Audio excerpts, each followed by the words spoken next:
Magandang araw, ngayon po ay Sabado, May 16, 2026 at update po muli tayo sa lagay ng panahon.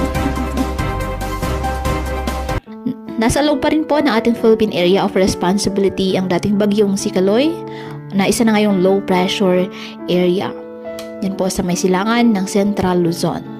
Wala na po itong direktang epekto sa lagay ng ating panahon. Bukod dito, wala na pong monitor na iba pang sama ng panahon sa loob ng ating PAR. Sa ngayon, frontal system po ang nakakaapekto sa extreme northern Luzon. Kaya ngayong araw, dulot po na nasabing weather system, ang Batanes at Babuyan Islands ay makakaasa po ng maulap na kalangitan na may mga kalat-kalat na mga pag-ulan, pagkidlat at pagkulog. Ang Metro Manila naman po at ang nalalabing bahagi pa ng ating bansa, bahagyang maulap hanggang sa maulap na kalangitan with isolated rain showers or thunderstorms. Dulot naman po yan ng mga localized thunderstorms. Mag-ingat po and God bless.